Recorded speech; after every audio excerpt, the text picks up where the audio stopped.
ഒരു സാധനം 24 രൂപ കുറച്ച് വിറ്റപ്പോൾ കച്ചവടക്കാരന് 3% നഷ്ടം വന്നു. വാങ്ങിയ വില കാണുക.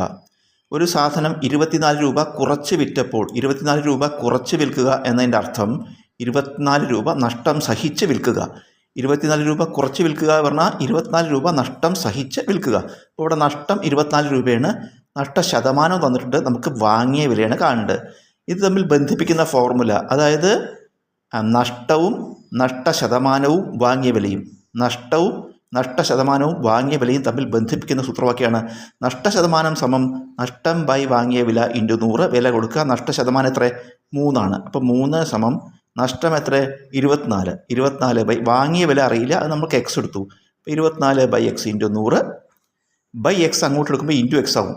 ഹരിക്കണം എക്സ് സമത്തിൻ്റെ വലതുവശത്തേക്ക് കൊണ്ടുപോകുമ്പോൾ ഇൻറ്റു എക്സ് ആവും. അപ്പോൾ ഇവിടെ 3x സമം ഇവിടെ 24 ഇൻറ്റു 100 2400. 24 ഇൻറ്റു 100 2400. 3x സമം 2400. അപ്പോൾ എക്സ് സമം 2400 ബൈ 3 800. എക്സിൻ്റെ വില കിട്ടി. എക്സ് നമ്മൾ എന്തായിട്ട് എടുത്തിരുന്നത്? വാങ്ങിയ വിലയ്ക്ക് പകരമാണ് എക്സ് എഴുതിയിരിക്കുന്നത്. വാങ്ങിയ വിലയ്ക്ക് പകരം എക്സ് എടുത്തു. അപ്പോൾ വാങ്ങിയ വില 800 രൂപ.